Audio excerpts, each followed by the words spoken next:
Hello and welcome to Tax Savers University. As always, I'm Tyler McBroom, the CPA, who is bringing taxes to the masses and sharing these daily tax tips with you. And this is our third installment of Marketing Monday. It might be a little bit of a shorter one today because it is 1 week out from the corporate filing deadline, so we are cranking on tax work production, but still wanted to stay consistent and keep our promise to you on delivering these Marketing Mondays. So welcome, Andy, to jumping into the week. So first off, we got something exciting that we're going to announce that we're going to be doing on Instagram.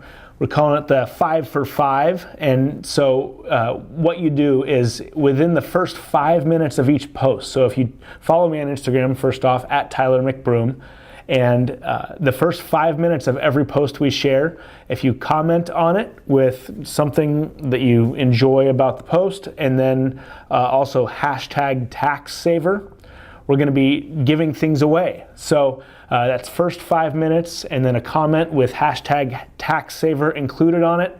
And we're going to do for the first 2 weeks, just to get some momentum on it, a $5 gift card of some variety to everyone who comments within the first 5 minutes.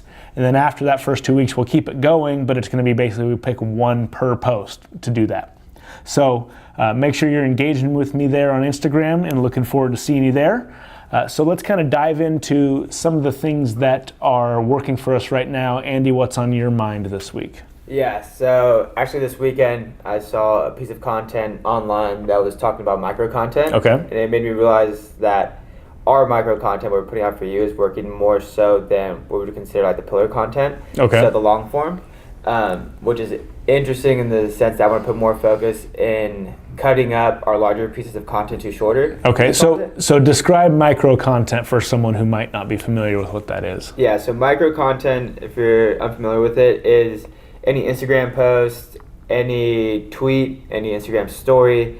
If you do podcast the way we do it, I would consider those micro content because we do 2 or 3 minutes. So taking that long hour that might be a YouTube video or something like that and shortening it into so anything you post on Instagram is a micro content by definition, right? Unless it's IGTV. Exactly. Okay. Yeah. Cool. One common thing that you might see if you follow business content online would be a snippet of a keynote. Mm-hmm. It's always gotcha. like a highlight. Yeah. So back to what you're saying. Yeah, back to what I was saying was that our micro content gets more views than the content that we post long form on YouTube. Okay. And so understanding that's pretty interesting in the sense that when we do things like this, we're able to get a bunch of small pieces of content from it that lasts us a long time. Still communicates the same message, but in a shorter form. And kind of embracing the inner ADD of everyone. Basically. And I feel that it's just going to get more like micro as time goes on. Yeah. And a 1 minute piece of content might be long form in a couple of years. And so now we're in second. Capital letter micro. Yeah. And then we'll go to lowercase micro, like super micro. Micro.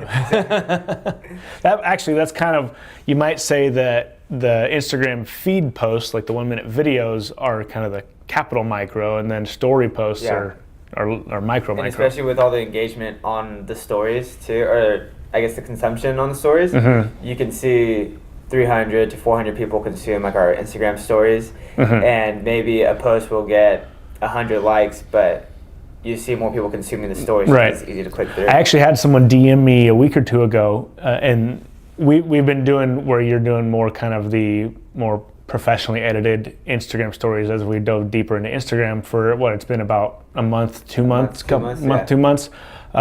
Someone DM'd me who's been following for a while, and we've been doing professional content on Instagram in the feed for a long time, but they said, hey, I've been really noticing I love the content you've been posting lately. But we've been doing the same stuff on the feed. But it's been some more stuff in the stories. So that's been interesting, kind of getting that feedback from someone who's been following, but they like our recent content, even though it's the exact same. We do it now. It's in stories. So. Yeah, and kind of I guess just like watching friends or roommates and things like that consume. People just consume content kind of from afar, I guess, kind of looking at their tendencies. The creeping, yeah. I'll notice friends kind of just sit there, and it's just so easy to tap through your stories. Yeah. And oh, okay, I like this, don't like it. Like if I don't like it, I'll just swipe. Keep going, pressing through, and if you're consuming it, you're just pressing and pressing until you get to the next person's story. And I think that's where the power of posting those like professional stories, along with the ones where you do the selfie, because when they're watching their friends, it'll probably most likely be a selfie or just like a regular photo. So if they're consuming that, then they see your selfie video, just native, and then they see the professional thing. And I think that maybe that'll pop a little bit and like show them, oh, okay, you know, that's right. This is Tyler. He does tax. Just keeps them top of mind all the time. Yeah, for sure. I'm curious, and it's hard to really, you know, you can't like a story post right now, but as far as what works better, and maybe we can look at it on the analytics of what gets clicked through more, pictures or videos, and just it's hard to really say what's truly being engaged with on stories. But as far as pictures versus videos, what's better, what's worse, or just a mix, kind of like with Instagram, you got to have a mix. And that I'm not sure on the video versus photo, but what has popped out like super noticeable is people love the polls because it's super easy to give their input without having to type a long answer. It's just like yes or no, blue or green. But people want to share their opinion, and they want to do it quick. And I feel like that's like whenever you do any kind of poll, we get massive engagement. With like, yes for or sure. No, or do this, do that. So where should we go next on our date night? My wife and me, not me and Andy. Just clear that up. Not that there's anything wrong with that. So what else? What do we got? So what's kind of on your mind as far as this coming week and what we're focusing on? I'm just looking at the notes real quick. As far as the podcast and tax tip, one thing that I really want to focus on is treating it as a show. What we're doing right now with Marketing Mondays. Treating that as a show, and again, back to the micro content, really killing it. Putting also a focus on our pillar content and treating it as a show so that then you can cut it up into shorter pieces. And that'll just boost all the content all around. So focusing on this, whether it's 15, 30 minutes, hour block, and making that just really like high quality, just going 100% in, will just trickle down to all the other content that we have. And so treating it as a show, I think will also make it more interesting and realizing that the long form content is today's TV show. And so treating it as such, having, possibly business owners come on or guests. Which is actually one thing we're going to be doing. So if you are a business owner out there who'd be interested in possibly being featured on this podcast for how to be successful if you've built a successful business, please reach out, because we're going to start bringing on some of our clients and other people that I'm personally connected with and that we're as a firm connected with in the community to discuss how they've achieved success, and hopefully that'll provide some good value for those of you who are starting out and building a business. And so we're going to, like Andy mentioned, try to turn that focus into keeping the micro tax tips, because a lot of you have reached out to me and said you really like those little short clips because they're digestible, but also bringing some longer form value in the form of interviews and kind of a more traditional podcast as we evolve it. So super excited about that. And segueing from treating our pillar content as a show, I've noticed that TikTok is the 16th most downloaded app, which is Musical.ly. Is renamed TikTok. TikTok, because they were bought out by was some Asian company or something? So they're coming back up. Are they still in the teenage range, or is it aging up a little bit? It's still teenage range, and based on like music. But what I had noticed there when I messed with Musical.ly, and I haven't dove deep into like how they've changed the app, but what really worked for that platform was having your unique audio and people being able to reuse that, or I forget what it's called, but it's basically like retweeting on music. So like if I rap a tax tip and then we throw some music on it with some auto-tune? Or like, might have to work on that one. Exactly. and then this is also where maybe using kind of like the artists from Spotify that maybe aren't as well known and don't have the copyrights.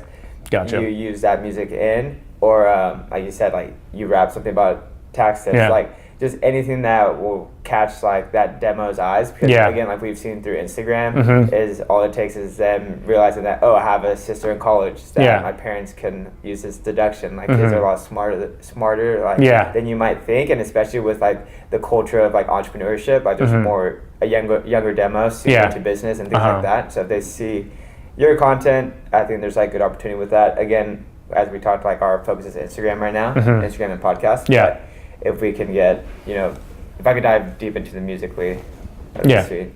I don't know what to do with my hands. Oh, well, the noise is on the... Oh, is it? Yeah. On the mic. Evolving, learning how to podcast like a real radio station. So yeah, you mentioned, so obviously right now we're doing heavy on Instagram and podcast. We're B2B, so of course it seems like LinkedIn would make sense, but we haven't really put a lot of focus on there. Talk a little bit about that, because we kind of touch bases on LinkedIn, but we're really deciding to go deep in Instagram and podcast because it's working for us right now. So exactly. I know that we've put out content on LinkedIn before, kind of like once daily, but not really truly understanding the platform. And I'm just curious to see more of like how content is working on there, and see if we can start putting things out. Again, like you said, we're B2B. And just seeing if we treat it as an Instagram where we upload 4 times a day, what the opportunity would be there, just because everybody's there for that specific reason, like a business mind or career mind, whatever, just professionally minded. Right, they're business owners, or they're in business, Exactly, so just a matter of bandwidth. Yeah, exactly. So. And so if we, once the team grows, maybe we can start putting some content out there, and obviously it would be tailored differently. It wouldn't be the same way we put out our Instagram content. It probably more, you wouldn't have the blue and yellow bars like at the top. Yeah, it'd just be more clean, kind of look more like almost like YouTube, but with captions. Yeah, exactly. So I think there's a lot of opportunity there, but we'll see. Just need to take some time, evolution. Exactly. Cool. Let's see, anything else? And we'll wrap up with one last point here. Just keep it tight.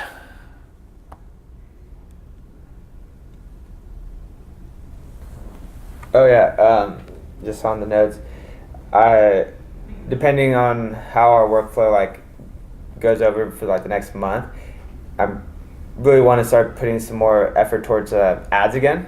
I know we have done those in the past, but really kind of just being switching from shout outs to more actual targeted ads. Like measure results and like what we do, and running a few different ad sets with a couple of different ads and split testing them. I know you've mentioned split testing, and just really seeing like which one works better and which one doesn't, and then also having to be a complete, I wouldn't necessarily call it a funnel, but basically to close a sale, a sequence where it'd be them seeing the ad, clicking through, they see the landing page, they click and they sign up for a consultation and actually become a client, and then obviously targeting the people that we can actually help. I think, again, that's something that we can impact the business a little more, but kind of like, again, with the main focus being Instagram and the podcast, we are getting a lot of value there, and without putting as many ad dollars towards it, so maybe in the future getting to like campaigns and ads, but right now kind of what we're finding is Instagram podcast is still working. It's doing well. That's where people get the most value to and consume. It's that, if you follow Gary Vaynerchuk, he's got his book Jab Jab Jab Right Hook, and so the ads would be more of the right hooks of once they're familiar with our content, and then doing it more of, instead of just putting out a bunch of tax tips and hope they DM us, then maybe running some ads that say, hey, reach out to save money. And actually, getting in front of them more like that. Like you said, people that qualify to actually become a client that we can actually help, and they break even, and we save them more than they're spending on the service. So. Yeah. Cool. Sweet. Well, I think we're going to wrap it up. We're out of time. I got to go get back to reviewing some tax returns. Thank you, Andy, and thank you, tax savers, for tuning in to another episode of Marketing Monday. I hope you're enjoying this. If you did, and if you've gotten any value out of this podcast, please go leave a review or tell a friend. It helps us get this message out to everyone, especially business owners out there everywhere who are getting killed with taxes and need help figuring this stuff out, because frankly, it's confusing to a lot of people, and the IRS does a good job of keeping it confusing to people. So we're trying to deconfuse it. That's not even a word, but I just made it up. So if you would help me deconfuse taxes for everyone across this great nation, please leave a review or tell a friend, and we'll see you tomorrow.